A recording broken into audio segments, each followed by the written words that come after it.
this podcast go? Straight to hell. Yeah, speaking of hell, check out Eastcoast Bowhunting Podcast. I like that. That's cool. Oh, hon, you live it, you breathe it.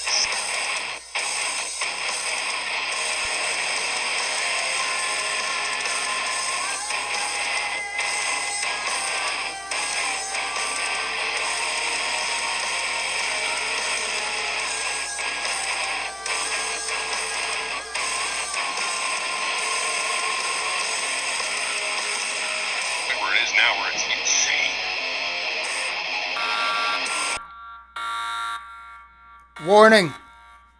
Warning. Explicit content. If you're under 18 years of age, ask your mama to hold your hand because it's about to get real. So when you go write us a 5-star review, the warning has been dropped. This broadcast is rated R. This is the East Coast Bowhunting Podcast. I'm your boy D-Rock here with my fellow ninjas. Trev. Ryan. And we are here in Slayer Studio in Coventry, Connecticut, hiding in the mountains of God's heaven. Stay at full alert as we step into episode 17, The Modern Assassin. Today's episode is brought to you by Shabin Brewing, the Best Hunter's Beer. beer around. Hell yeah.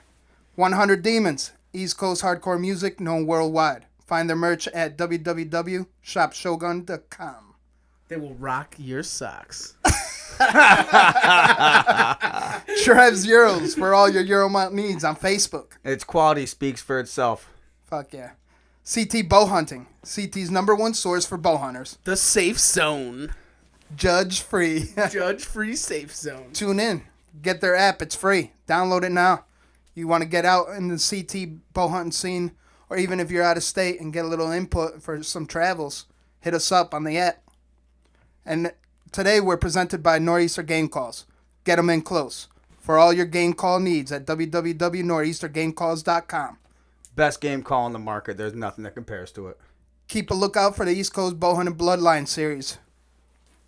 Didn't you have a little story to go with that? I got a little story with that. Let's hear you out, actually. Well, last weekend, Trevor and I were in the stands. I was in my own stand. I dropped my Noreaster game call on the ground. I was all set up, my climber. I was all secure in there. And it just wasn't a good time to get down and go for it. So at the bottom of my bag, got the old, I'm going to drop the name on this flex tone call. Flex tone grunt call. And I hit this thing. Shabin. I hit this thing, and it was just the most pathetic sound I've ever heard. It was so quiet. It was just an ugly sound that I just threw the thing right back in my bag and decided I just wasn't calling that day. It was Shabin. So Noreaster game calls, the quality is incredible. The sound is beautiful, and they're nice and loud. Really get you spoken in the woods. And actually, we actually shared on our Facebook some of the updates of these blood calls. I know, it's He's crazy. sending us like step by step pictures of everything that's going on. Check it out on our Facebook. Check it out. It's worth it. Hell yeah. We're here as always for new and old hunters by sharing our experiences in the woods through playing and slaying. What is goody my hoodie? What's going on tonight? What's good, D-Rock? What's good with you, Ryan? Not much, man. Not much. A little exhausted. Yeah? How'd you like that sticker on the back of your truck? That sticker was quality, man. I was real surprised. That's just You can thank badass. Caddy I should have known Cowboy for that one. I should have known better. What'd you think when you first saw that? When I first saw it, I said... Actually, for our listeners, and especially new-time listeners, why don't you describe it real quick? All right. So, come home the other day to the back of my truck. I look on. I got a cap on the back of my truck. I look at it. I'm like, what the fuck is that big sticker? And it was just my Bitmoji from Snapchat. So it's me and a big star, and it says, I'll just say, I'm Ryan the porn star. And this thing it was so big. And of course, Trev over here is the one that put it on. My girlfriend was at my house at the time. She walked outside, didn't even know Trevor was there, and there he is putting a big old sticker on the back of my truck. And, Trey, what'd she say when you were doing that? She took a picture with it. Yeah. Oh, no Picture shit. with it. Yeah. That's funny. Oh, She yeah. said he's not going to keep that on his truck. And I said, I don't know. He just might after he sees this. I was really impressed, but it was so big that it covered my whole back window, and Trevor actually had to cut part of it off. I It looks had to like do to some fit. trim To make it job. legal, Yeah, right? no, to make No, it fit. because I had to make It it wouldn't fit. 'cause fit. The top of the star, the bottom of the triangles. So it was some impressive work. So So thank what you. you're saying is you're good at giving Ryan some trim? Yo, what Fluffer. was, yeah, the fluffer. Right? Trevor the fluffer. The only thing fluffing me is my stomach. Yo, the fluffiness. what was your Bitmoji wearing actually? Flannel and knit hat, man. Like wool hat. What color flannel? Red and black flannel. Oh, and that's a wool funny. hat. You know? That's funny. So everyone gets the full picture. Yep. Hey, for the new We'll listener, have the other. Trevor, of course, there's more. You got more made. So the next one, it'll be in the studio. Yeah. We'll have it in the studio. we got have more, it. why do you get more made though, Ryan? Why Because do you he tell knew. us? So we They can had keep backups, sticking man. them. Keep sticking them. He wanted me to put the other one on the hood. Oh, that would be badass. But I wonder if it would bubble up though. Well, then he's 'Cause paying for a paint job. That's all. That's funny. So let's cut into it on the past week's slays, and I mean anything. Actually, before we get into that, upcoming month, Christmas giveaway month. I think we have a giveaway every single week of this month, right? We got lots of stuff. We got a lot of stuff to give That's away. crazy. The Caddy Cowboy, his giveaway, the $100 to the Bass Pro Cabela's. We actually got a Visa gift card. East Coast Bowhunting Visa gift card. It's actually pretty cool. Oh, cool. Right. Caddy Cowboy had it made. But just make sure that you go onto our Facebook or Instagram, DM us, PM us, or even post on the post and tell your story on how you started and how you got into hunting. And then we're And gonna why read you all love of it. them. Yeah, and we're gonna read them all, and we're gonna Cad- give away 100. And Caddy Cowboy's actually gonna be the one to pick it, and he's gonna give away $100 gift card. So if you're giving a story, make sure it's juicy, but don't get out of hand because we know which ones are fake. Yeah. Come on. Well, You know what I mean? We've gotten some really good ones. We've Yeah, gotten there some actually really good has ones, been. and we have Yeah. gotten a lot of them. But go ahead and submit your story anyways. We want to hear it. All you have to let's do hear it. is follow us, submit your story, and then I think by next episode we'll declare the winner, right? Yeah, actually, you know what? And in talking with that, do we want to do that instant giveaway that you got to listen to on the podcast? We want to do that now? No, not right now. All right. We'll do that We'll later. do that later. Tune Okay. in to hear the rest So about make that, sure you're Let 'em listening to that. Yeah, let them suffer a little so they All have right. to listen to the episode. Yeah. See what we have to okay. say. Well, we do have a giveaway coming with Right. us with with our main guest. right, and in that we're gonna give you a keyword, and that keyword you have to send it to us, and we're gonna select a winner from that. Yeah. But you got to pay attention Pay attention to the episode. to see here. what the keyword is. Right. So tune in. So that's Stay another tuned in. giveaway. Right. Giveaway month. Happy and Merry Christmas for sure. That's it. So past week slays. I mean, what everyone do this past week, Ryan? Past week Start us slays, off. man. Spent a ton of time in the woods. Couldn't get it done though. I mean, today alone I probably hiked 10 miles and just doing a little spot and stalk and just moving my way along. Nice quiet day. 'Cause Where, it that rained honey all hole? night. The honey hole. All right. And I just walked back and forth everywhere I absolutely could with the wind in my face. But it rained last night, so it was so quiet in the woods. I thought for sure I was gonna be pheasant hunting some deer. But it didn't happen. So I spent a lot of time in the woods, found some new areas and some cool stuff. But for me, it was just a long week and nothing to show for it, unfortunately. But it was nice getting out there, though. Oh, word? of course, man. I put 12 cups of coffee, a whole pot of coffee in my Jesus. thermos, Yeah, I put it kept in my getting backpack, snaps. and I sat in all these different areas. I just sit for a half hour to an hour and have a cup of coffee and just So what you were relax and saying enjoy is the view. you made a lot of mock scrapes then, because you were I pissing did your ass off actually, with yeah. that much coffee. And you know what? No, I would find scrapes. And you know what? Piss these bucks off. I'm gonna scrape them up in my boot and I'm gonna piss in them. And you know what? It works because I've done that on a couple properties and I go back and they've re-hit them afterwards. Yeah. So you know what? If you're not afraid to do it, a lot of guys frown upon it. But if you're not afraid to do it, take a chance. Especially And, in Connecticut. Yeah. You know? Yeah, absolutely. They're used to human scent. Come on. Yeah. What about you, Trev? Absolutely. Trev, you had a little shotgun therapy, didn't you? I did today, but I didn't bow hunt or deer hunt all week. Monday I Really? hunted, obviously, and we talked about that. But I took the week off. I was so busy in the shop that I got a bunch of stuff I gotta get done, and I just been working hard and diligently at that. So You got a lot of heads going, right? We Yeah, spun out things what are- 10 or 11 of them one night. yeah, and I took in another 6 or 7 You know? over the weekend, and I'm overwhelmed. So I got a ton of work to do, and finally getting caught up and everything, and getting on track. Well, you know what? Here's to a good season with Trev Zeros. So I didn't really hunt much, and then today, my boy's been trying to get me to go out duck hunting all week. He's like, "Come on, man, let's go," and I'm like, "Nah."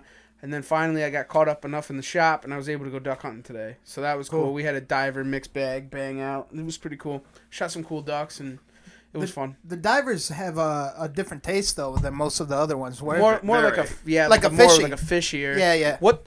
What these guys do is they take them and they make a sausage or kielbasa out of them.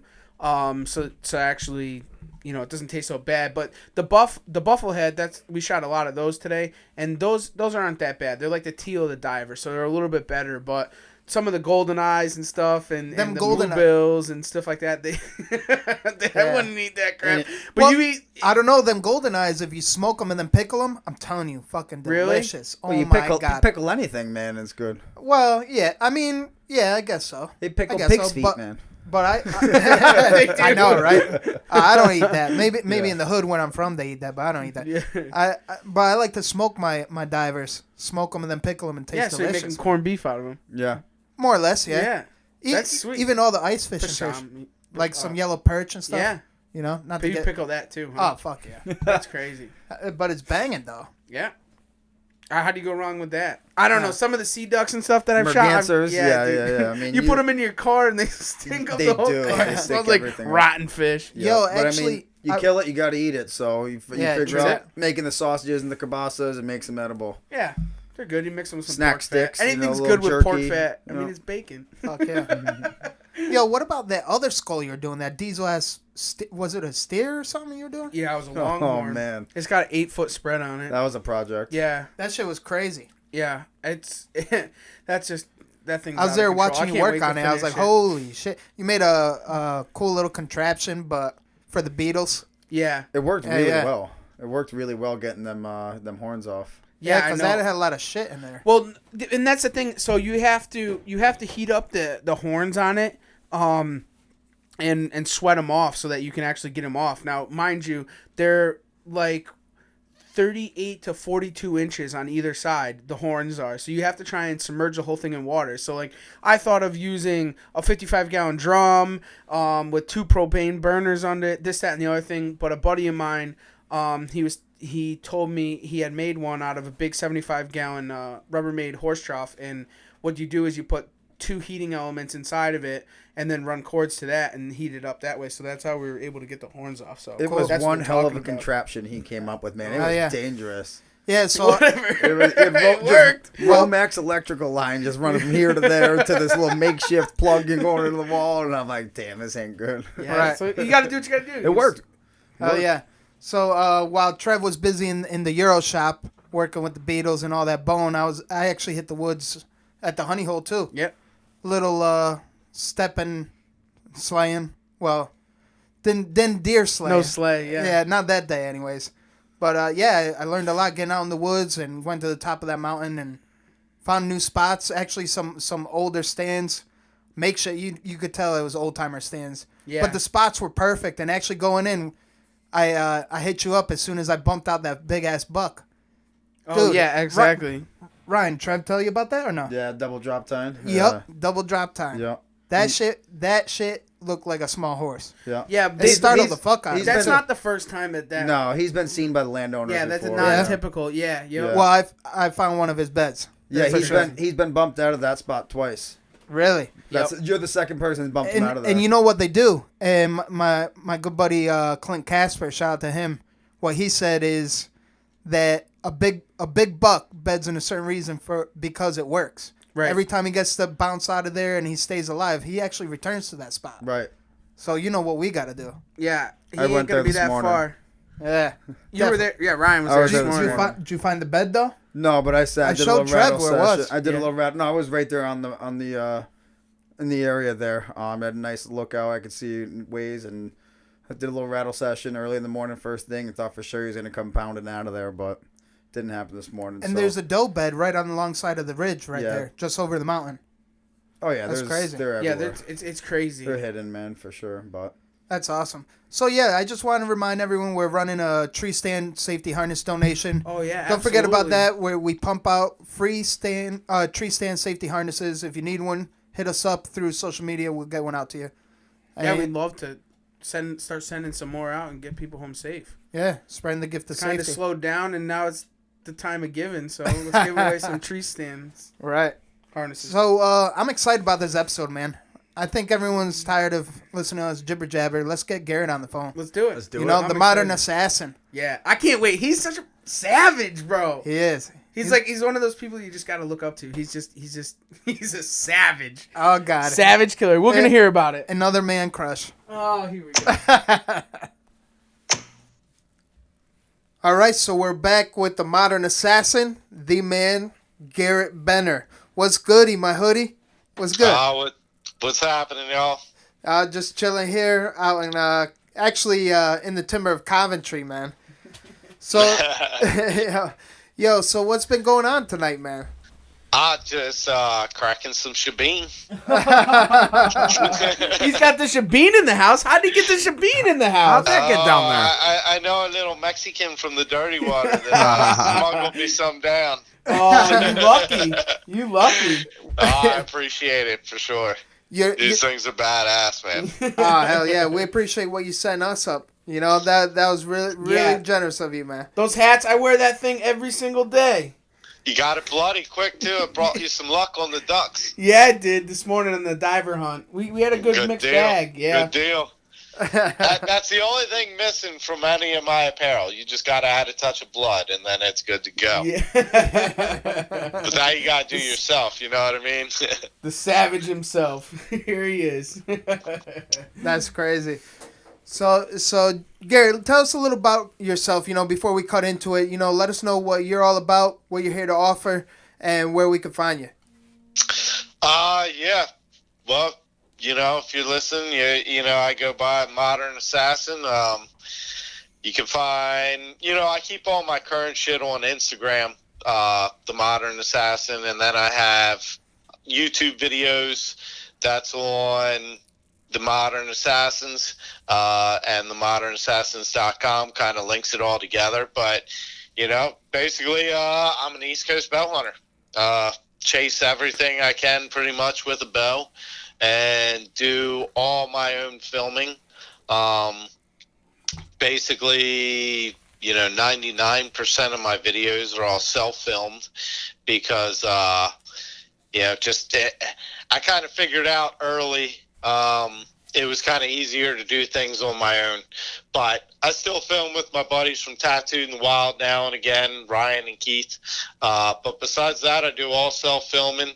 I kind of saw early on how some things were in the industry and kind of decided that I didn't want to play the games and jump through the hoops of trying to get sponsors and things like that. So I pretty much just roll solo, do my own thing, and you know, try to keep my videos just raw, real, no bullshit, just straight hunting, you know, and how it is. Hell yeah. The savage. Hell yeah. That's what's up. Yo, everyone tuned in because we've been souping up the episode tonight, and honestly, I'm souping it up as much as excitement that I was waiting for this night. It's almost like the kicker to Christmas. You know what I mean? we have multiple religions out there. You know, Did I just get compared to Santa Claus? Yeah. Nah, I just sounds like it. I just compared you to Jesus, sweet baby Jesus. Oh man. Oh shit. But you know, bringing us into this Christmas holiday, we're kicking it off with a bang. So everyone listening, tuning in right now wants to get down to the nitty-gritty, and we want to find out who G is, Garrett Benner. Who is he? When did you start bow hunting, man? I mean, I've kind of always run around in the woods and just kind of loved the outdoors. And I remember me and the kid that lived next door growing up. You know, we used to go down to the neighbor's house and cut down bamboo and make bows and arrows and go down to the lake and shoot bullfrogs and shit like that. And, you know, so I guess it's kind of started at a young age, but then got in, you know, a little bit older and got into skateboarding, and that basically became my life. And wait, before we get there, can I interrupt? Because I remember you telling me earlier, when we were talking on the phone earlier today about your bamboo bows that you used to make when you're younger. Yeah. That's crazy. How'd you get into that though? Like what possessed you to do that when you're younger? Oh, just, you know, wanted to do it and didn't have a bow. Plain and simple. All right, how can I make one? And figured out pretty quick that bamboo was some of the best material to do it with. Word. That's so awesome. Word. So you were a ravage killer just, from a... just kind of making a little tiny, not even, recurves. I guess very short longbow is the way it would be put. You know what I mean? It's not like they were big or anything, but they're enough to send a sharp stick through a bullfrog or something like that. You know what I mean? That's awesome. Oh shit. That's crazy. But yeah, from there, like I said, that I got into skateboarding and was kind of just doing that forever. And, the filming, skateboarding, and everything kind of transferred later on in life because went from skateboarding and just partying and chasing girls around, going to college and doing the same. And it was, a few years into college, I kind of needed something to get away from just the partying and chasing chicks around. So in full rut, what is it? 10 months out the year? Full rut? I'm not in rut during October and November. That's when I need my alone time. When the deer are rut's about the only time I'm not, I guess. So I went to a local shop and I only spent a few $100 and got my own bow set up. It was a Martin. Just a Martin. It was a single cam bow. I don't remember what the model was right now, but spent a few $100 and then learned how to shoot. And being out in Frostburg where I was and by the mountains, I just decided I need to get more into bow hunting and everything. And I actually borrowed a climber from a buddy and went to a friend's property that was adjacent to some state land. And my first night in, I had an encounter with a bunch of does, but it was too late to shoot. And I figured, okay, well, how do I got to find the deer earlier.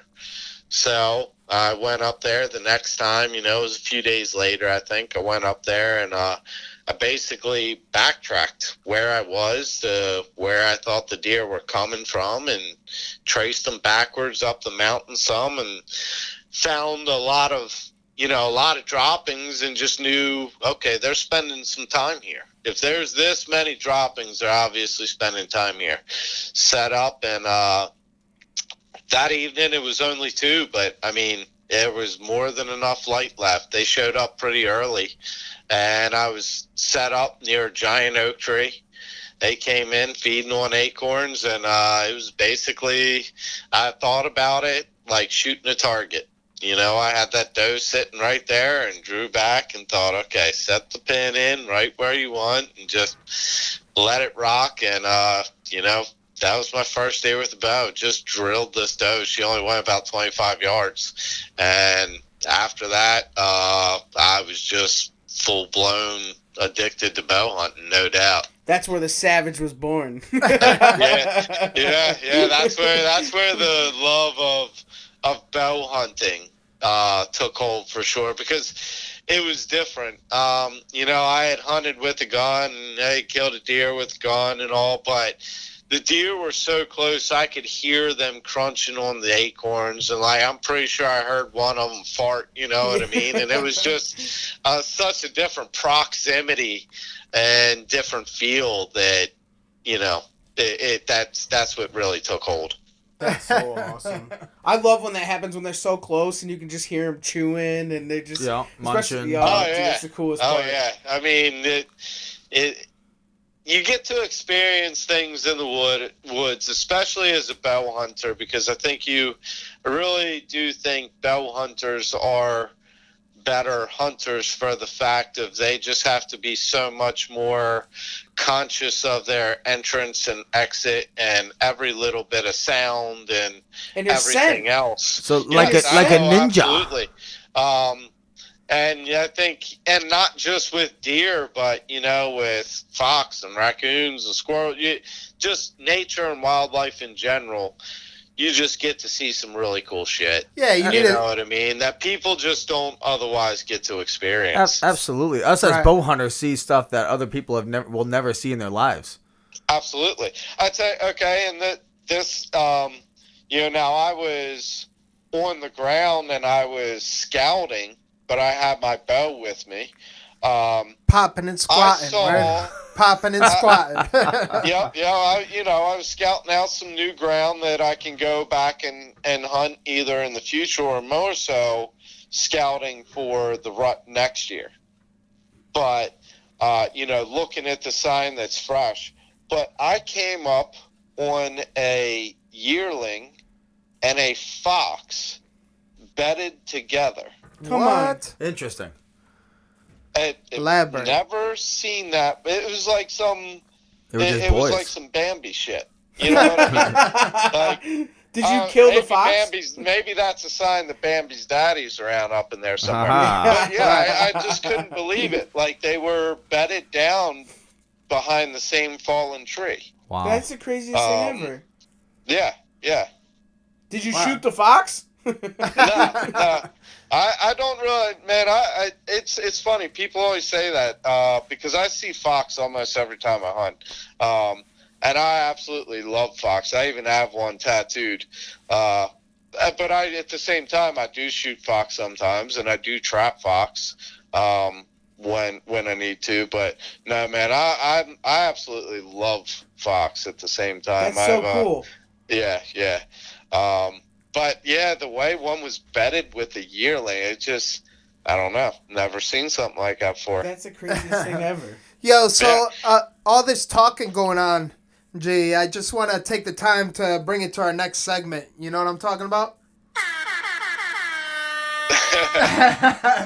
the game call. What segment is this? This is the game call identification segment by Garrett Benner, the modern assassin. This is a new segment that we came up specifically for you, Trev. Let's hear it. I didn't hear about this. Yeah, exactly. Why would we tell you? It wouldn't be as much fun. So what we're going to do here is I'm going to throw out a few deer calls. Okay. All right? And you're going to have to tell me what kind of deer they are. All right. I think you'll be able to handle it. All right. I'm a little worried, though. We're going to start with the first one here. All right.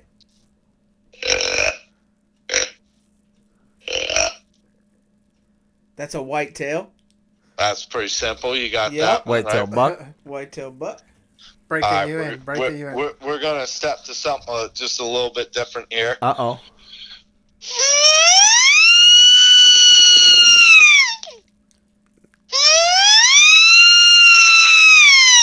What the fuck is that? Never heard that sound in my life. Never in my life. What would you guess? Never heard What would that you guess? sound in your life, huh? What would you I'd guess?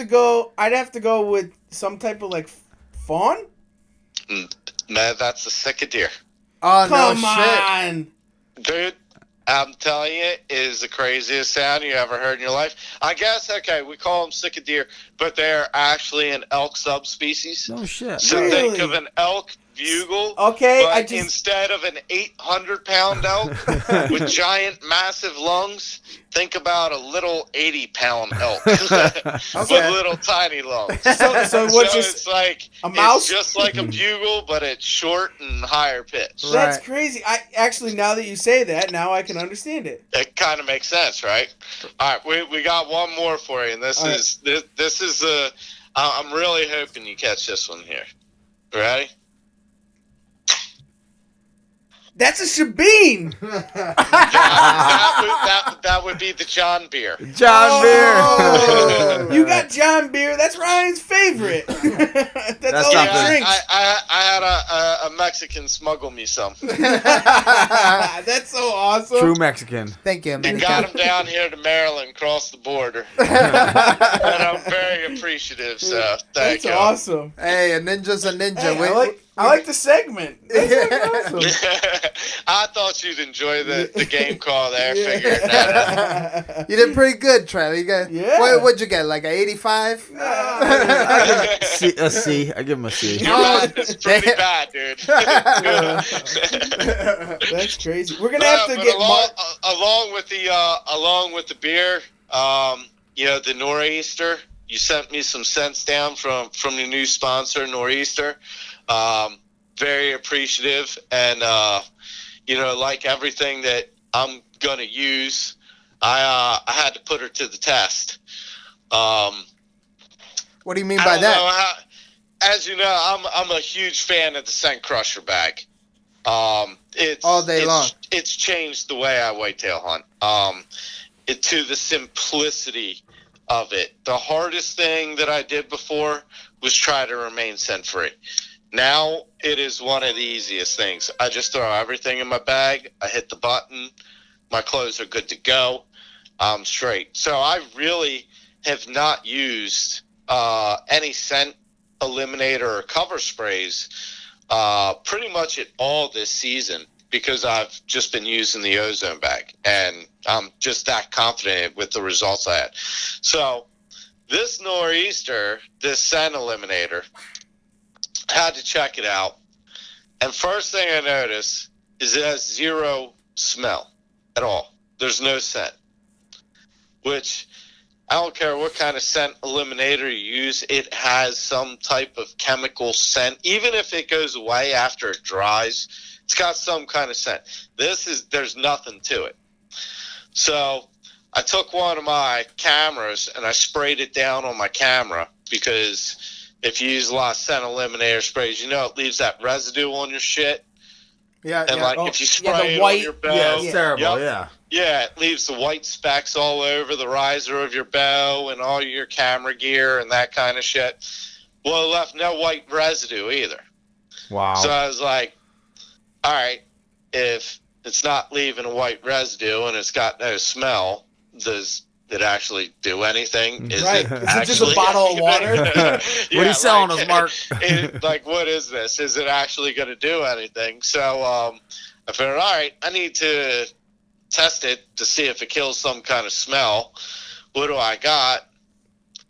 Well, I got a bottle of dope piss here that D-Rock sent me. Come on. You went that far? Oh, this is awesome. That's some potent piss. I took one of the shop rags and I sprayed it with some dope piss, and you know how pungent that shit is. Oh, yeah. That's a real deal. It'll knock you off your feet. You Absolutely. know what I mean? So sprayed a rag down with some dope piss, sprayed it with the scent eliminator, and I gave it, I don't know, 30 seconds, maybe a minute. I was afraid to stick my nose down in it because, you smelled that dope piss. So I cautiously went and smelled it, and I couldn't smell anything, but my nose burned like a son of a bitch from the ammonia. Oh, wow. So whatever is in this completely even broke down the piss, because that's what happens. Urine breaks down into ammonia over time. Hey, And like they say, so- it's science. Yeah, and I waited a little bit longer and smelled it again, and it was gone. That's insane. I'm pretty Awesome. blown away by this shit. I don't know what is in here. That's an old wise tale. It's all natural. So All I natural. tell you what, whatever's in here, I'm a big fan of it. I have not used any scent eliminator spray just because I've been so confident in my ozone bag that and like I said, most scent eliminators seem to leave some type of residue and some type of scent. But this shit's legit, man. That's awesome. I'm a big fan. So You hear that, Mark? You Yeah. hear that? Keep up the good work. You know what that is? It's an old Maine woodsman recipe, actually. Yep, all that got natural passed down. ingredients. Yep. well, that old timer knew what he was doing. Yeah. Well, you know how hard it is to kill a deer up on that side of the East Coast. It ain't easy. No. So, who is the person that actually influenced you? You did your life thing, and there had to be someone that influenced you getting into bow hunting. Who was the one that kind of was like the little pusher, so to speak? My grandfather. And I know you guys, usually follow my story. My grandfather's about 90 years old, and I just helped him track down a whitetail that he shot with his crossbow not long ago. So he's still out there and at it, you know what I mean? But so my grandfather for sure got me into it. But he's the old school hunter. Like, whitetail hunting was, all right, you walk out, can you see? Yep. All right. We'll sit by the tree and just sit down, shut up, and don't move.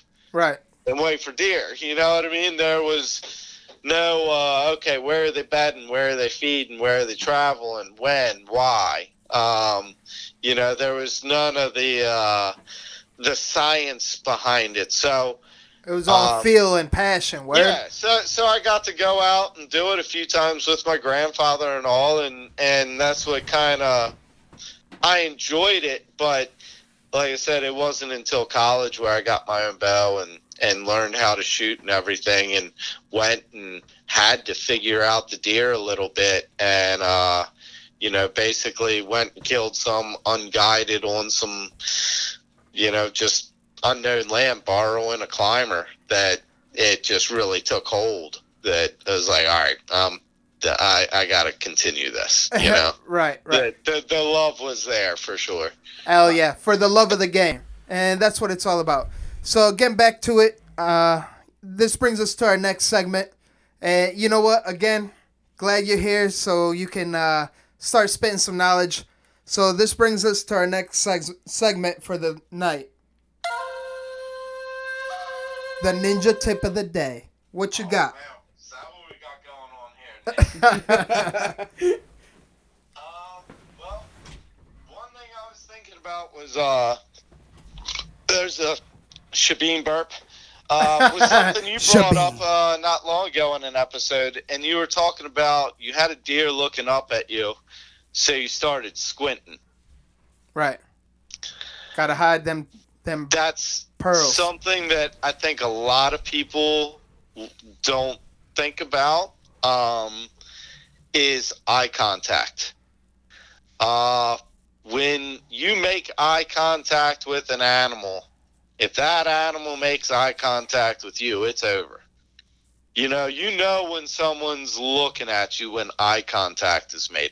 So I'll do the same thing. I will not make eye contact with the animal. If an animal's looking up at me, I'll actually even look down kind of usually at its feet, because then I can kind of keep an eye on where it's going, its demeanor, its posture, how it's acting.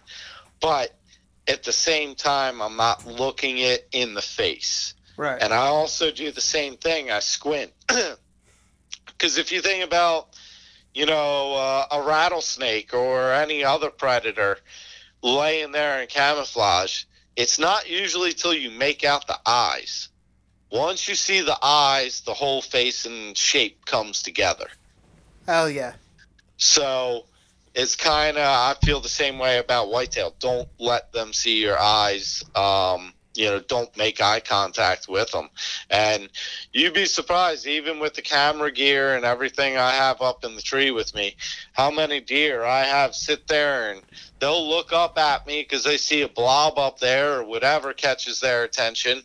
And I'll sit there completely still and, squint so they can't make out my eyes and not really watch them.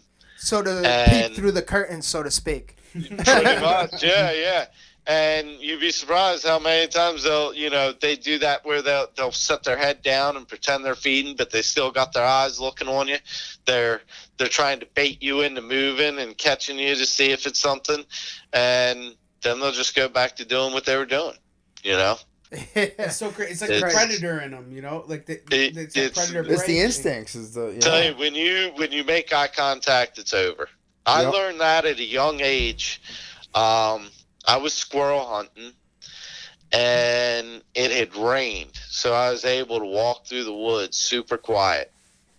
Nice. And I walked up on a like buck. a ninja. Yes, exactly. Ninja tip. I walked up on this buck that was bedded down, and I had my back to him, and he probably didn't hear me coming, and I literally just walked right out in front of him. And he was only about 15 yards from me, but he was in some, scrub brush, multiflora rose, just real thick. And I turned around and I could see his antler. And I was looking at it like, that looks like an antler there, and I'm actually like leaning forward and moving, trying to look at it. And then I saw his eyes, and it wasn't until I made eye contact that buck busted up out of that brush and took off. But he kind of knew that I couldn't quite see him, if that made sense. Right. Right. So he's Smart, like hiding. smart little critters. He just sat completely still, but he knew once I made eye contact that I had made him out and it was game over. Right. Right. That's crazy. Isn't that's insane to me that something like even they could slip. And it's cool that you bring up that little ninja tip that the wet leaves. Like that is huge absolutely. for scouting. Absolutely. Or even just sneaking around the woods. That's you know? that gives you the one up to be the modern assassin. That's right. One of the things I always say, like, I guess one of my mottos, I guess you could say, is quiet, clean, and unseen. And I think of that in two aspects. And one is when you're going about the woods, you want to be quiet, clean, as in not leaving a trace. Right. And unseen as in just, not being seen. So you just gotta, be a ninja, sneak through. But also the same as a kill. When you think about a bow kill, what do you want from it? You want it to be quiet, you want it to be clean, and just unseen, just absolutely, just straight up, an assassination. Just hell yeah. Oh man. That's crazy, man. You know what? This is a perfect time to, again, to thank you for coming on the show, taking time away from your busy schedule, because we all know you're heavily involved, just like us. Anytime we could get outdoors, that's our mission. And your mission is that one extra step in a different realm, and it's a brotherhood, like you said earlier. It's a brotherhood that we need to keep close. And for that, we give you the recognition of Eastcoast Slayer of the Month. I mean, there isn't anyone else right now in the East Coast. Savage, actually. East Coast Slayer of the Month. I'll take it. Yeah. That is. You are the very. Hell yeah. That's what I need to go slay this public land giant that I'm after right now. And you are the very first Slayer of the Month. I hold it as a high honor. That's because you're a savage, bro. So, straight up. If anybody wants to see how much of a savage he is, check out his Instagram or his actual page, because savage. That's an understatement. Yeah. So what we'll do, I appreciate it. What we'll do in honor. My whole thing, I just try to keep it raw, real, no bullshit, man. You know what I mean? That's what we're about. I don't try to sugarcoat it. It ain't always pretty, but it's usually always fun. That's right. I mean, even if you go onto your actual webpage to even enter, it says, what does it say on the main page? There is some type of disclaimer, so that you can't say you didn't know. Yeah, it says we'll redirect you somewhere where you need to be. Right. It's not for everyone. Sure, I think the link may not work, but it did take you to a coloring book. That's awesome. Yeah, if you click "Do not enter," it took you to a coloring page. Yeah. That's savage. Hell yeah. So what we'll do is we'll send you some goodies out there, and East Coast repping, and we'll definitely have your certificate, to let you know your homies are thinking of you, and definitely know what you're all about. Definitely have your back. I appreciate it. It's going to go on the wall right next to my bucks and shit. Right next to the bucks and stags. Hell yeah, awesome. that's badass. Oh man. So actually, not only do you have the passion for bow and chasing big game and experiencing everything Maryland's got to offer, what's the other die-hard thing that you're into, especially in the summer months? I want to dig into that because that looks insane. Hell yeah. I guess you're alluding to the bow fishing. That's right. Yeah. Trev used to be a hater, dog. Yeah. Trev used to be a hater of that shit. Trevor's a real hater. I was originally a bow hunter. Then I got into the bow fishing, and then I got into the sport fishing of it, the European style of carp fishing, the tournament. Carp fishing. That's the yuppie side of it. Yeah, that's a big European thing for sure. They passed a law up here, the Europeans, all those guys in the CAG and this, that, and the other thing, which is Carp Anglers Group, but they actually made it so that we have limits in our trophy waters up here. So like, I got a couple buddies up there. Andrew from Wild Game Inc., guy that makes a step ladder. Hell yeah. He's a bow fisherman. He's a buddy of mine, and He's out in East so Hanover. I was aware that they have some regulations on them, which I think is absolutely crazy, considering that it's an invasive species. But I mean, yeah, in Europe, I mean, I guess if you got a strong European influence of the carp fishing there, it kind of makes sense, because in Europe, any carp about over 40 pounds or so, like, has a name. oh yeah, Like, they know that fish. Like, they release them, they catch them, they record when they catch them, and, take pictures and release them. they're like world-renowned fish. When you shoot them with an arrow, there ain't no catch and release. It's crazy how what they do with them, the different tournaments. I mean, it's a $1.3 billion industry in Europe. Holy shit. And they make pets out of them. Anything over 40 pounds. Yeah. What's that? And they make pets out of them. Pets? Pets. Oh, I know. Pets is an understatement. Those things, they actually like crown them king and queen for the most part. You know what I'm saying? Not really, but you know what I'm saying. I know if they're over about 40 pounds or so, like, they have a name. Those fish are recognized, and it's pretty ridiculous. There was one in I think it was England or whatever, 83 pounds, and that thing was huge. Yeah, its name was, I want to say it was Benjamin was his name, and it ended up dying, and it was in like the local newspaper. You could probably look it up. Yeah. At this point. R.I.P. Benji. Yeah, exactly. Well, I would have shot him. Yeah, you got the savage Garrett. Whack. Benjamin got. Actually, down my forearm, I have a tattoo that says "Got Carp." That's I like it. Now we're gonna put blood splatter all over it, and we're gonna give it a new meaning. Yo, G, what's that saying you got for them carp down there? What's that? What's that saying you got down there for the bow fishing? What do we have? Why drop bait if you could? How's that go? I was saying, I'm like, why wait for a fish to bite when you can force feed it? Yeah. That's why I like. Why drop bait I if like you can some force rod it? and reel fishing, going after rockfish and stuff like that. But I'm telling you, if you like fishing and you like shooting a bow, there ain't nothing cooler than bow fishing. I mean, Hell yeah. it's a perfect mix of both worlds. You get to experience all the aquatic wildlife and everything, and you get to fling arrows. And the best thing is, there's a line attached to it. So it's not like, you know how it is when you're whitetail hunting. You got to have that one perfect shot that is 100% ethical, 100% lethal, and you're 100% confident in. Right. If you're going to release an arrow at a deer, you got to have a lot of things that you are sure of. Well, I mean, if you're shooting at a fish, just let the thing fly. If you hit it, you let them reel fly, it in. let them die. Yeah, if you hit it, you reel it in. If you miss it, you reel it in and you throw it at them again. Yo, and you said,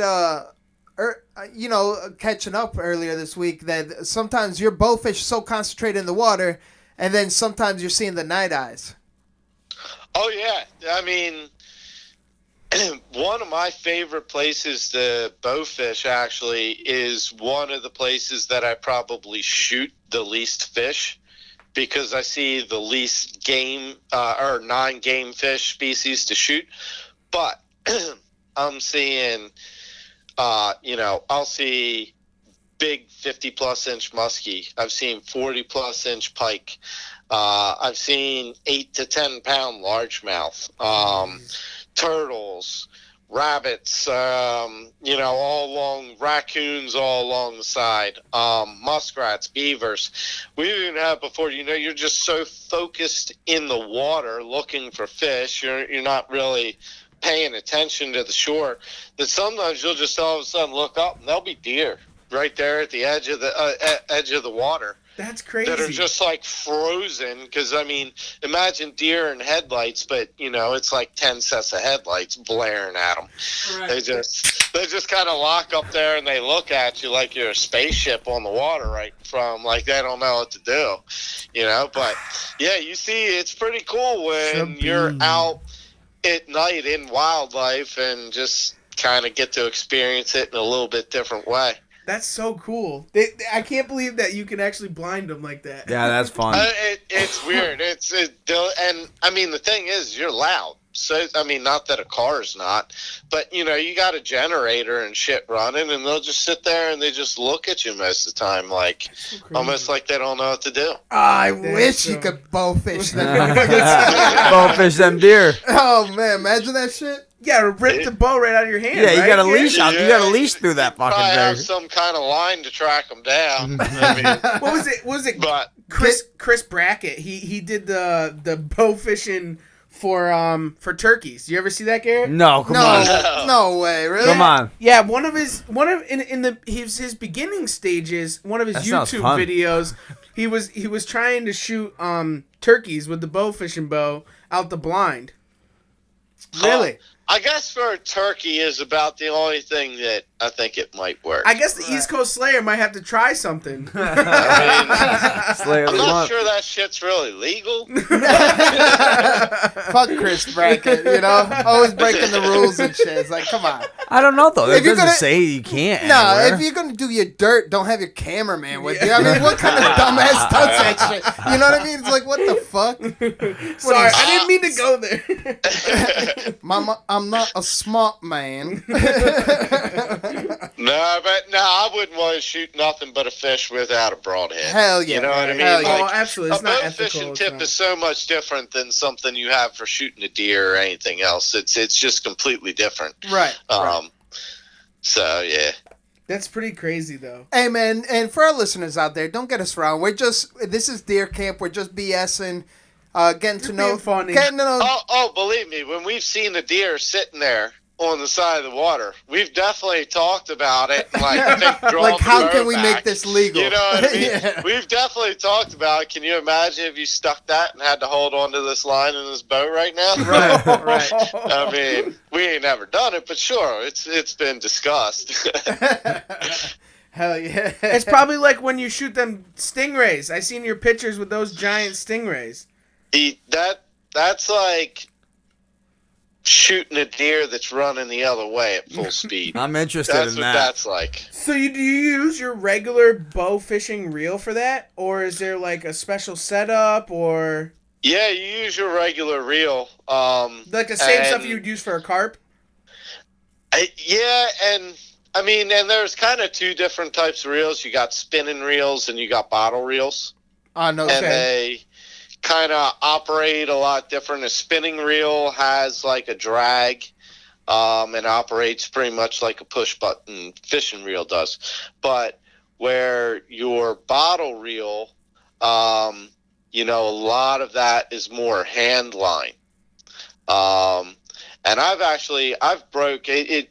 Typically they come with like 250-pound test line. Yeah. Yeah, it's like And having I the can't old tell school, you, the old I school can't pulley tell you wheel. how many times I've broke that shit. Oh yeah. Really? Wow. That green, No, the for green real, though. nylon? Yeah. To No, where, now I've I'm had the shooting same thing happen. RPM. I use RPM. It's called Gorilla Wire, Yep. and it's like 600 pounds. Because I don't wear gloves either. When I shoot a ray, I grab on that line, and I'm not giving him an inch. Nigga, you're hardcore because not wearing gloves. I know you had some incidents out there. Oh With yeah, the I've had to super glue my fingers back together on quite yeah. a few occasions where it's ripped through. But sure. I mean, I found where gloves, if it starts slipping, it burns through you, and then if you can't get a hold of that line, if you can't get control of that ray before it spools you, it's either taking you off of the boat, your bow off of the boat, or your bottle reel right off of your bow. That's crazy. So, I mean, you got to get them things under control. So I like to just, grab that, hit it, and grab that line and not give it an inch. And either they're going to just turn and take the whole boat, or I'm going to bring them back, or or maybe that arrow will pull out. But Right. with like again, I say RPM. That's the equipment I use for the most part, and they hold up to it. Where Them bastards are tough though. There's That no sounds doubt about awesome. that. That's like yeah. wrangling them sharks. That's what I do. Wrangling yo, them G, sharks. on some real shit is after we finish recording here, just I'll shoot you a text, or actually I'll give you a buzz, cause I got something for you. Since you're working on something yourself in the state of Maryland, you and your boy out there, and I got something to pull up them heavy rays that Trev and I have been patent pending. So All right, I'm interested to see this. yeah, we'll fill you in. No, it'll work out great for the bow fishing for sure. Hell yeah, I'm interested to check it out.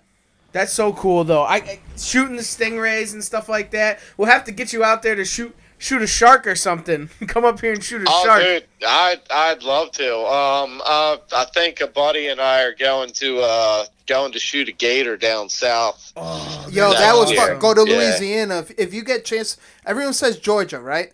But We're talking about going South Carolina. oh no shit. Yeah. Okay. Yeah, All right. I think me and my buddy Nick from Working Class Outdoorsman, I think we're going to take a trip down there. We're looking into getting the tags and everything, and stick one right in the back of the head of a big old gator. Hell that's yeah. awesome. Yo, you're gonna have fun doing that. So all this positivity. Oh man, I have fun pretty much everything I'm doing, or I ain't doing it. Hell yeah.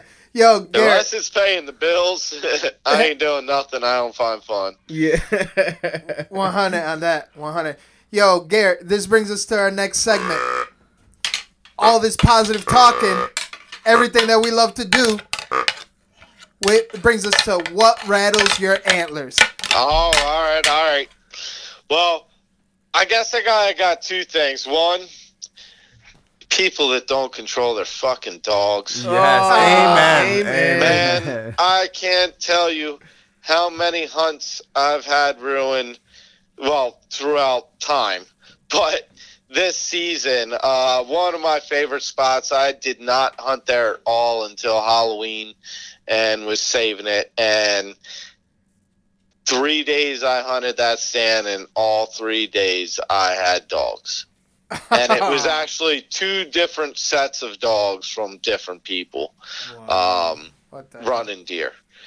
But I tell you, and this has got to come with explanation, because if I just said this, say it without explaining, I get some hate. But what rattles my antlers is meat hunters.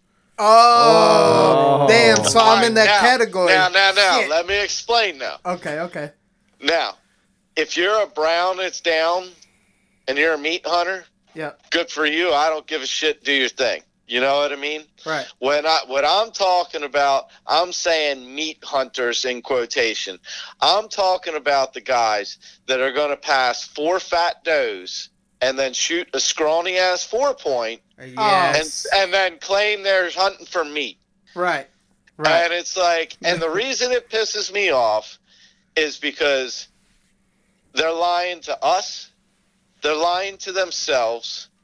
They're taking away from that deer and what it is, and they're also taking away from other future hunters.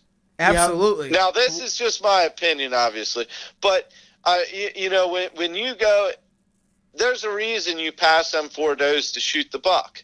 Don't say it was for meat, because it wasn't. Right. It's selfish. Do honor up to the animal, honor up to yourself, and say you wanted to shoot it. There ain't nothing wrong with that.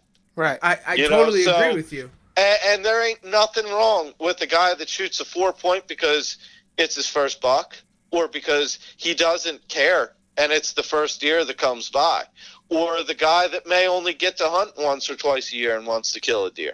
So don't think I'm at all hating on Meat people that shoot smaller The deer or meat eater. anything.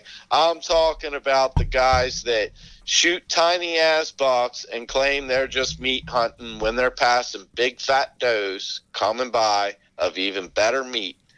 I just think Preach it it, does brother. a Preach it. disservice.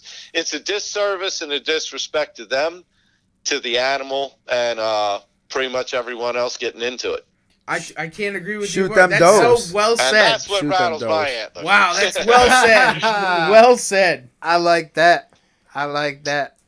Oh, damn. So, G, I mean, you know, we've been keeping in touch, especially last year. We were both actually very successful last year, along with Trevor and Ryan. We between the four of us, we definitely conserved, quote unquote. Yes. You know, and last year last year was tough. I did punch a few tags, but my buck tag went unfilled, so that was tough for me. But yeah. but that's hunting though. Hey man, you're gonna If it- have them seasons. Hell yeah. And that season pushed me to learn and pushed harder throughout the whole year. And I spent a lot of time not just chasing whitetail last year, but I put more of my focus into sick of deer hunting last year. And because I had it rough and I had to spend so many days out there and really dial in, I went out one day when I had the opportunity to. I heard stags, but never saw one, never got an opportunity. And then a day came up where I thought, okay, the weather's perfect. The moon's perfect. It's the middle of the week. It's public land, so there should be less people. Everything just seemed perfect if you checked off the pros and cons for activity. And I went in and I killed my best sick of deer, a nice 3x3, shot him right around noon. So my second time out, I killed that deer. Now, if I had not had such a tough season and spent so much time grinding and learning what I did, I probably wouldn't have had it so quickly this year. So, hold on. You just said that you heard a sitka deer. Can you explain that to me a little bit? Like, they're actually Didn't like you elk? just learn what they sound like? Like I said, dude, they are an elk subspecies, and they vocalize like you would think elk do. I mean, but you think of a giant 800-pound elk, these are just little 80-pound elk. But yeah, they bugle, except, you know, we call it a whistle because it's much shorter, sharp, higher pitch. But yeah, I mean, it's kind of like a mix between deer hunting and turkey hunting. Like, the way that you can call and talk to them, or you hear them vocalizing to know where they are, it's pretty wild. The deer turkey. It kind of is. I mean, yeah, they're pretty wild. But you know, it's because I had such a tough season, and I didn't fill a buck tag, I didn't fill a stag tag, that I was learning because of being out there more, and what just made me so much hungrier early this season to really put the pieces together. Hell yeah. You know, and I've passed some decent whitetails this year. I passed a really good one early season. He was really good, but he was young. So if he makes it and I see him again, he'll be an absolute giant. Dude, you're killing yourself. He's like, it's like you're chasing that classy pussy. It ain't worth it. You could have got 5 other ones by now. Just give it up. But I said, nope, I'm after him. So I guess that's his name. That's crazy. that good. It's probably the first year to ever have a name like that, but there you go. That's what it is. It's going down with the mountain assassin. So we need to, we need to take a time out and actually find out what the secret word is of the episode. Oh, secret word. That's right. Told me to come up with something. So we're going to go with deer nuts. Deer nuts. Deer nuts or Deer buck nuts? Yes, just so everybody's got to get on Instagram and tag just that it's going to be their buddy's name, Deer Nuts. So Deer nuts. they're going to have an alert that just says Deer Nuts. So we'll have some fun with it. You know what I'm saying? Hell yeah. That's hilarious. That's I funny. love the word of the day. You just want to see our private messages full of deer nuts, don't you? There you go. Motherfucker, you got us. So when you listen to this, you send us either on Instagram or Facebook the word deer nuts. And we're gonna can't even. We're gonna we got a special Trevor giveaway. We got a special giveaway, the Modern Assassin giveaway, and we're gonna do Ryan, what's in that box over there? What do we got here? We got a Modern Assassin. Speak into the mic there, buddy. My bad. No, What do we got here? We got a Modern Assassin. What do you consider these? A neck gaiter? Face mask? Face mask. Face Well, mask. the face masks, yeah. Man, face they are- shield, face mask. They're awesome. We got they're a so few of them, comfy. and they're comfy. They're actually pretty warm. Hey, Garrett, who drew that up? Because I remember, maybe me being. A local friend of mine. Yeah? This girl, Christina Heartless, Heartless Art. Yeah, she drew them up for me. I then took it and digitized it, and had a mask made out of it. And the plan is, that's kind of that's a bear skull, and it's kind of a hardwoods type camo. But we've kind of talked about doing like a desert pattern with with like a cougar or a desert pattern with a coyote, and then a wolf and cougar as well. So basically all the North American big game, but do each one in a different type of camo pattern, like hardwoods, a desert, snow pattern. So hopefully come out with more of them in the future. They're so awesome, and they're so they're comfortable. Great. They are. I buy a Dude, ton of them for. I wear them a lot. In early season, they're awesome to keep the bugs off. Another thing, maybe this is just me and it's how I am, but I try to be a ninja, as I said. I'll actually pull it up over my mouth when I have a deer coming in just to help conceal my breath. Yeah. And just to help break up your face. But, I usually get pretty grizzly for winter, and I got this big burly thing on my face to kind of break me up. But, yeah, I use them from everything. I'll wear them in the summer bow fishing. Awesome. Oh, yeah. What else we got? I'll be out there. I won't even have a shirt on, but I'll have one of them so I'm not swallowing bugs. Straight up. Awesome. Protein is good, but what else we got in the giveaway, Ryan? Next thing we got here is this made by Gerber. It's a micro brew light and opener. Oh, for the Deer Camp Shabine? For the Deer Camp Shabine. It's a little can opener, bottle opener. It's got a little flashlight on it too, with a few different options. You can make it flash. Not a you can, flashlight, few a things. flashlight. Yes, no, flashlight, Trev. You're right. You're the only one that went there with it. You're you the porn star. Put it on your key ring. Just a little something extra to have here. And then the third thing we got is a nice little knife set. One sheath, two knives, something nice to put in your sack when you're out there. Your sack. You're downplaying that. D-Rock sent me a picture of that. That's not just a nice little knife set. That's a nice custom knife set right there. It's really nice. It's the Rough Rider. Yeah. It's It made is by the Rough Rider. made by Rough Rider. It's real heavy. I got the big skinning knife in my hand. It's got a gut hook on it. That spells assassin all over it. does. Look at that thing. That it thing does. is. I mean, this thing's sharp. It's heavy. Feels good in your hand. Then you got a smaller one. It's a good little gutting knife. I mean, what do you think that's got? A 3-inch blade on it? Do you? Yeah. Nice little 3-inch blade. 3-inch shank. You know how we 3-inch Mexicans shank. like It's it. not made out of a toothbrush. No, not made No, out. no, those are mine. Those are mine. So nice little knife set here. So we got a face mask from the Modern Assassin himself. We also have a sticker from him as well. We got the micro brew for your keychain, and we got this beautiful knife set here for you Shabine guys. sticker as well. Shabine You get a little sticker. decal for your truck. There's always more at the So bottom of that's the box here. That's the Modern Assassin giveaway. Modern Assassin giveaway. All right, so let's There you get. go. Deer nuts, y'all. Deer nuts, nuts. y'all. And Not now- beer nuts. Now, deer Trev, you nuts. wanted this private message because you don't want to leak the word, right? Yeah, so private message it to us and on either Facebook or Instagram, DM, PM, and give us the keyword, and we'll select a random winner. Yo, Garrett, I got a What's question up? for you. I'm sitting over here. I'm from the hood. I'm hunting these deer under bridges, behind McDonald's, stuff like that. You're from Maryland, so you get a lot of hood influence, but deep in heart, we're both rednecks.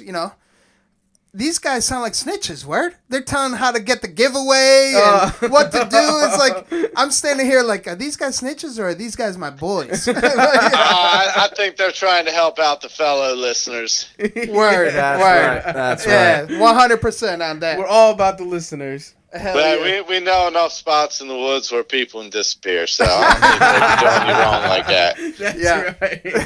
That's right. That's that brotherhood. It's just like we're a family. So this is a good time to go since we've been keeping in touch. You keeping in touch with Trav and myself, and we're getting to know each other even more, trying to really bring the hunting civilization together as a one big family, one big community, so we could save Mother Earth. Not to get too touchy about it, but why East Coast bow hunting for you? It's where I grew up and what I was introduced to, and everything East Coast just has more of an edge. People may want to argue that, but yeah, everything just East Coast has a little bit more of an edge and a grind to it. You know what I mean? And I like that. And that's why I've pretty much abandoned my private hunting lands and going all public just for that extra competition and edge and grind. I'm just really hitting it hard this year, but yeah, that's what East Coast hunting to me is about. It's just it's the grind, making something happen.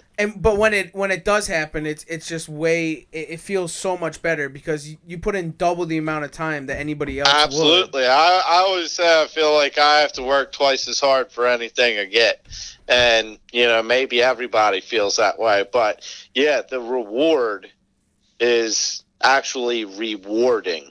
Right. If that makes No sense. doubt about it. Absolutely. No doubt about it. And being on the East Coast and the East Coast hunting that we do day in and day out, public land and stuff like that, is that it's so tough and people don't understand it, and it's all things that we have to do on our own. You know what I'm saying? Like, there's no books on how to hunt the eastern mountains or anything like that as it is like out west. When I got big into hunting and bow hunting and everything, I always thought to myself, like, as soon as I get a little bit older, I'm moving out to Pike County, Illinois, or something like that. You know what I mean? And now I sure as well could if I wanted to. Hell yeah!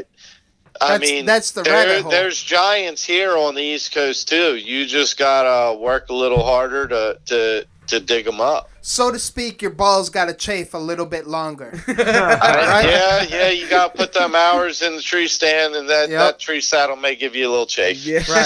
Right. That's what it is, though. And I'm finding out the hardest way possible because, again, I had a very successful last year, but that's the past. And I'm rolling with it and like, yeah, I love this shit. I'm addicted to it. This is my new crack. And this year, I worked the hardest ever in my life in any style hunting. I've been hunting for a while now, second year whitetail, and this is the hardest ever finding the true nitty-gritty of the whitetail hunting. It's like, this is no joke. This is something that I want to pursue, and it's a rabbit hole, if you will, quote-unquote, Kurt Geyer, because you know who we're talking about, G. Is WCB. Yeah. that's what we're here for too. It's a brotherhood again. Exactly. We all take care of each other, support each other, and definitely keep that circle tight. And quote unquote Trump, build that wall. Yeah. Build that wall. You heard it first from a Mexican on the East Coast Bowhunting Podcast. Build that wall, so we can stay close to our brotherhood. Straight up. No, it is, and it's something that I hate seeing the bashing between people in the brotherhood, if that makes sense. Whether it be for the size of a buck or for what people killed it with or anything else, and you guys were actually talking about this the other day, and it is a kind of a weird situation, and that's crossbows. Yep. Yeah. You know, I mean, now you can, at least in Maryland, you can use a crossbow anytime that archery is in. Right. You can use them. It's basically the exact same thing as a regular bow. It really is too. Well, the thing is, I mean, it's kind of a cross gun, but Well, I agree. but yo, G. but Cross the gun for thing sure. is we need the people. We need the hunters. How many young hunters does it introduce? How many, maybe girlfriends or whatever does it introduce? How many gunners does it convert? Yes. How many people would be out there just flinging arrows at deer that don't put in the time and the practice and the dedication that you should to be shooting an arrow at an animal? So it's like, it's weird, in a way. I kind of feel like, for the hardcore bow hunters, we should have our own thing, but I've never pushed for that because at the same time, crossbows introduce so many people into it, and that's what we need now. Is we need people, and we need the brotherhood, and we need to stop dividing, either about how someone does it or what they use, or what how many inches or what class their deer is. The brotherhood's got to come back of it and start fighting against the people that are trying to take this shit away from us. That's And not right. each Amen. other. No, amen to that. And when we were talking about that with the crossbows and everything, my thing with the crossbows is that there's a lot of people out there that, like, there was a guy the other day on one of the Connecticut hunting pages. He says, I took a shot at this buck at 75 yards with my crossbow. I know. I swear. Oh, he got tore up. He got tore up. And That's kind of that's self-inflicted, though. And that's my problem with crossbows, is that some people go out there and they're just ignorant to understand. It's like, still just a because it has bow. an 80 pin doesn't mean you can use it. Right, it's still a Yeah, bow. but I mean, you could argue the same thing about a compound bow, and guys out west, they're shooting animals that far all the time. So it Like comes antelope. back to knowing Yeah, your true. equipment. But yes, I That's get a you. good point. It's That's a good kind of point. like shooting a gun. It doesn't take the practice. It doesn't take the dedication. And guys think they can just pull the trigger. Yeah, and Right. he was new. You know what I'm Yeah, I saying? So know. then what do you Yeah. that's different. But You know what I'm that's- saying? Because it's getting them into the wood, and then they just think that they can It's, do that. it's but they not have to bash them, but that's a hard lesson learned. Is our Absolutely. point? That's the Yeah. point we're Yeah, trying to absolutely. make. Hard lesson learned. Absolutely. It's It's a just tough know pill your to swallow. equipment. You know Yeah. what I'm saying? Tough pill to That's more swallow. or less. Right. But I'm sure, honestly, how tough deer are, I'm sure it's still living. Straight up. These are That's the what- toughest. no, absolutely, These are it the was. toughest soldiers of the woods I've ever seen in my life. The only thing other tougher than that is like hyenas out in Africa or some shit. You know what I mean? Dude, this is a testament as to how tough deer are, and this isn't a moment I'm very proud of, but years ago I had just started bow hunting, and I was in a buddy's stand, and it was a ladder stand that had a rail, and I couldn't leave the rail up because the way it hit the tree, whatever, it had to stay down. And I had this doe come through a shooting lane that was so big you could pull a bus through it without touching a branch. You know what I mean? And this yearling doe is 15 yards. And when I shot, my bottom cam hit that rail, and my arrow went down, and it went straight through her front elbow. Oh. And that deer jumped and took off and ran about 40 yards and stopped. And there was nothing left connecting the lower bit of her leg than a little bit of her fur and skin. Wow. Like, I completely blew that elbow out. Like, Right. it was spinning in a circle. That deer- Damn. That deer ran 40 yards and stopped. Right. And it was too thick for me to try to get another shot or do anything. And I have this on film somewhere. This deer sits there, In the black and files. in less than 5 minutes goes back to feeding and is actually learning how to position herself over just using one leg. Wow. Jesus. This Sweet is baby less Jesus. this is less than 5 minutes Wow. after I blew her leg out, she is feeding again. And this is a young deer. This isn't a big, old, hardened deer. It's just that they're just incredibly tough, beyond what we can really realize or relate to. That's crazy. Like last week, Chris was telling us about one deer that got shot 3 times or 2 times with a bullet, and then three slugs, and it had Broadhead. 2 broadheads, in it. and a bow hunter took it down. Finally, Yep. it took a bow hunter. So this thing's to been take it down. shot 5 times. That's what I mean. They're incredibly tough. They go through shit that we just can't really, like I said, it's hard for us to relate to. We're not that because of the savage. things. Yeah, no way. Hell no. We used to have a jar. But if it bleeds, I can kill it. That's right. Hell yeah. Like the new Blood series. Oh, Yeah, dude, you heard those about look that, right? sick. Those look sick, yeah. Did you see on the Facebook page all the updates that we posted and Mark was of him making them? I saw some pictures. I believe it was on his Instagram he had put up. Oh, and I'll tell you, yes. I'm very picky about my equipment. I can tell. That's why I put, the scent eliminator through a test and everything. I was pretty impressed with the sound profile when you guys were messing around with it. You like It that? actually, yeah, I like my buck grunts to be pretty deep and have a pretty hard pop, because then I feel like I can manipulate the most sound and emotion out of it. When I blow on one, I don't just blow it. I really learned to call mostly through predator calling. That's what I did most of my calling first. Okay. And I learned that the more emotion that you can put into it, like an actual distress emotion, it's not just the sound profile. And I kind of try to do the same thing with my grunts.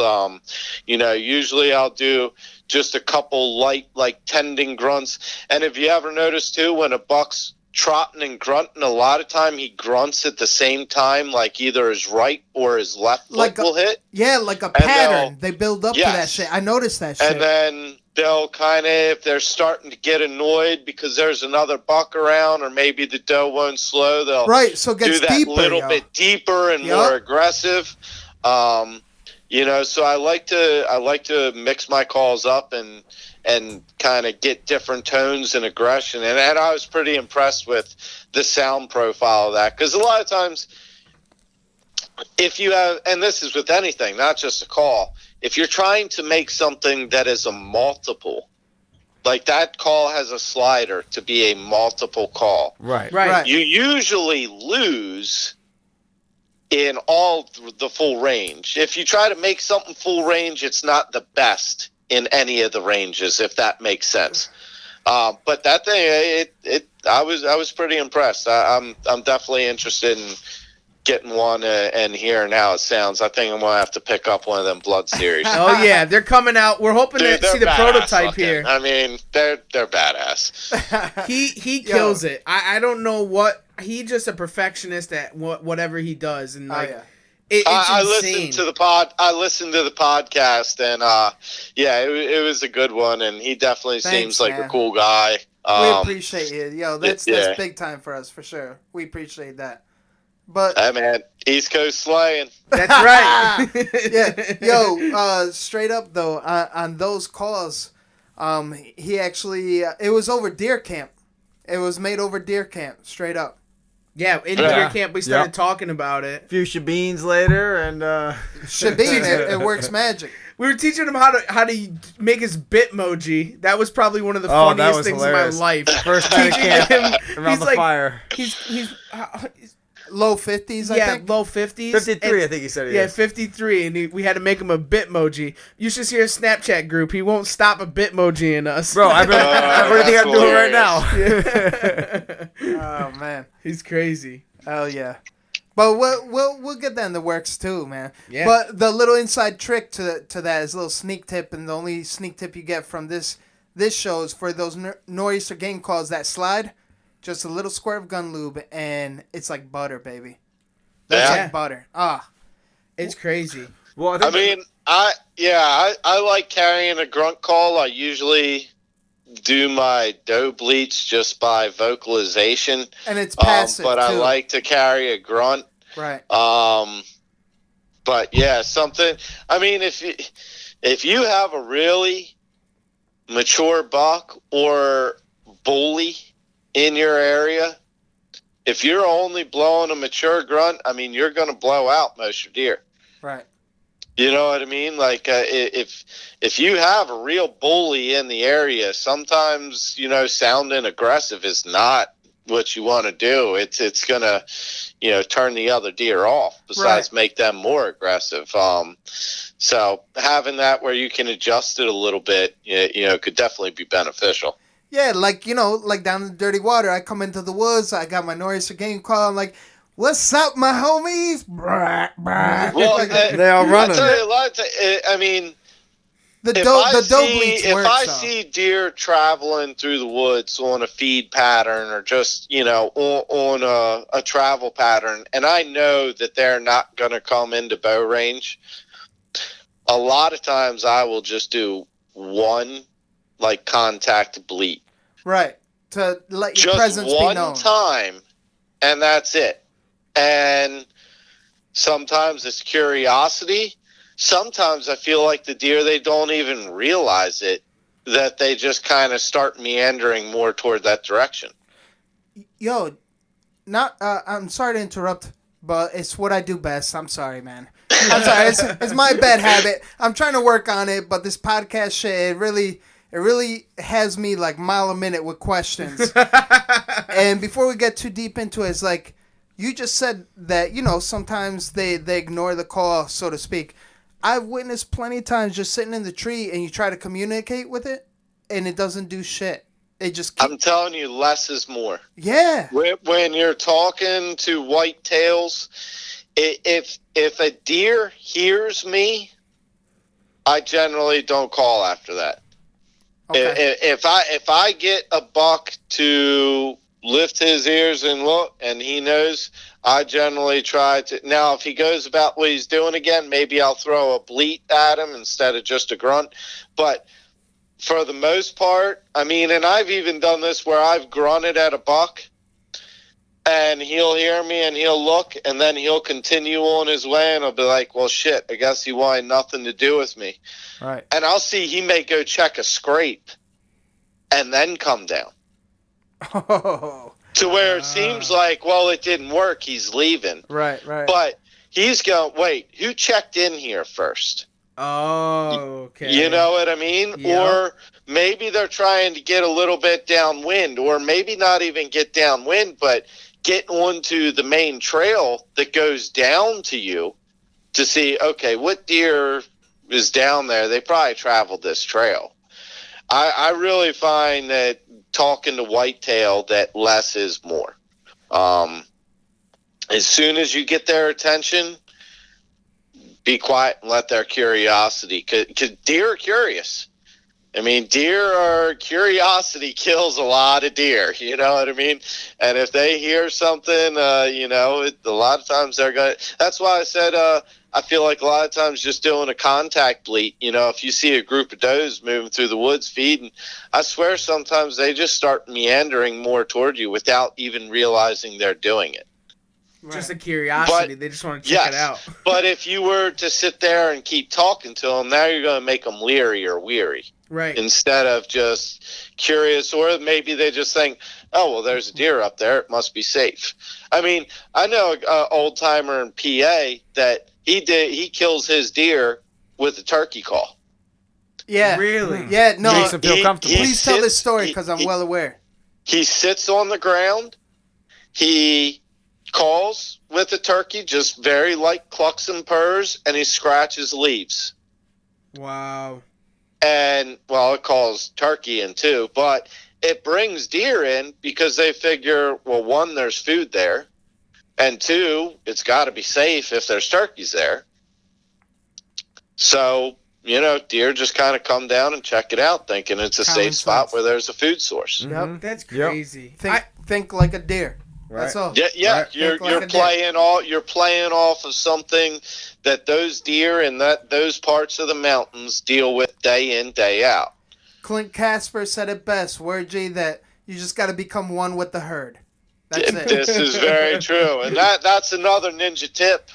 For real, a lot of times I have used deer vocalizations, or even the way I'm walking through the woods. If I have a deer bust me, I'll start to skip and sound. You know how a deer will do a couple hops and then stop? Yeah, the gallop. Yep, I'll do that. And I'll hop a couple times and I'll stop, and I may even throw like one just light bleat and try to sound like a deer, be one with the deer herd. And here's the thing. Now, if you get on top of a deer and you spook it and whatever, and you do that, a lot of times, okay, you're not going to fool that deer. Okay, it's got you, especially if it smelled you. You're done. Without a But doubt. any other deer in proximity that maybe heard that deer blow, or heard that deer get up, or sees that deer trotting down the hill, if it feels or hears or thinks that you're another deer, it's not so alerted, so spooked as to, oh, there's something up there I really need to be curious about, especially if it's dark. If you're going in and it's still dark and you bump deer, I call at them. I'll just do a bleat, just, and I'll kind of skip through the woods and sound like a deer. And most of the time, they'll just stop what they're doing and be like, oh, shit, that was another deer. Right. I mean, That's crazy. yeah, raccoons walking through in the dark. I've seen, deer are not scared of fox in any way. They don't really, a fox doesn't really prey on a deer.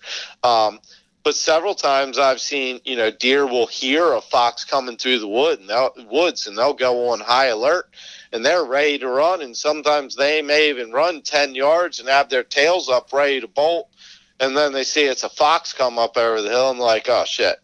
And they lower their tails, and they go back to feeding and doing what they were doing. Sort of like when you you see a big ass spider in your house or something. Like, ah! Well, I mean, when you got, predators like coyote or us out in the woods, you're gonna have them false alerts from time to time. So you just make them think, it's just something they shouldn't be weary of. You know how it is. Even if you're in your house, you might hear something and be like, did I hear something? What the hell was that?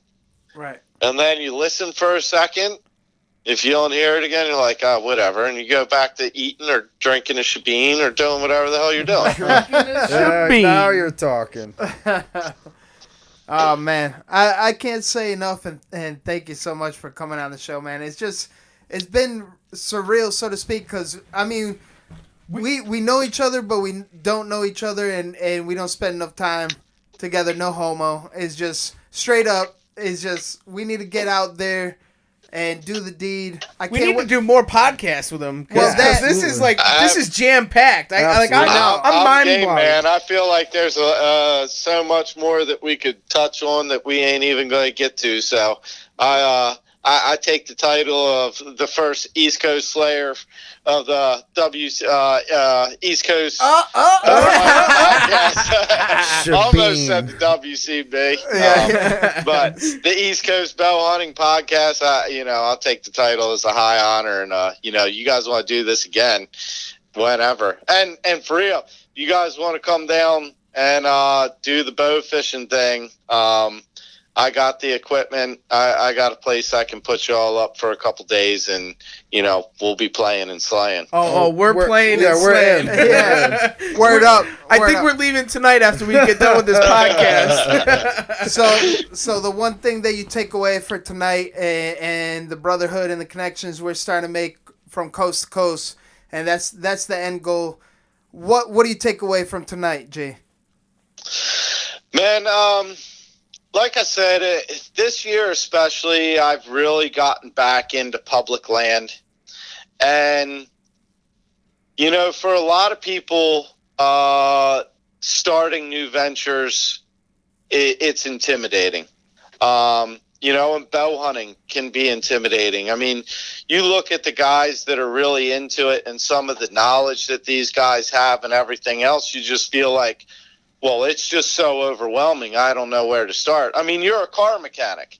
You know, most people, something's wrong with their car. They don't even know where to begin. Even if it's something that's simple and they could probably figure it out, it just seems like there's so much there you don't know where to begin. So what I would say is just get after it, do it, begin, you know. And especially public land, sometimes you're going to stumble on somebody and, you know, step on their toes and whatever. But get out there, learn it. Start with maps, start with regulations. Absolutely. That's the biggest thing. Get Number online one. Number and one. first learn regulations. Regulations aren't same from state to state or even property to property. So get online, learn the regulations. Use some maps. There's so many great apps and map applications. Where to hunt app with Eric. Yeah, where to hunt. I use the Hunt paid Stand. service of OnX. Yeah. I use Hunt Stand all the time. Me too. All of us do, Oh actually. yeah. I use when I'm in the woods, I'm looking at several different apps at once anymore. Right. I mean, that's Every part app of is being different, too. that's part of being a modern assassin. Taking these modern tools you have and taking it down to something as killing a deer with a bow, something that people have been doing forever with the most primitive and simple things. Well, now we have all these tools. And, you know, especially today with people on the internet and everything, it's kind of a double-edged sword because you feel so much pressure, but at the same time, your accessibility to information, just get out and do it. Start learning. Start making the mistakes. You know, the mistakes is what you learn from. That's how you get better. That's how you do it. I can tell you I've made every mistake and most of them more than once. So, but as you get older, you learn from them. You make fewer of them. You make them less often, and you make less critical mistakes, and that's what leads you to your successes. But you're never going to know that without failing. That's right. Very well put. And on that note, stay stepping. Stay slaying.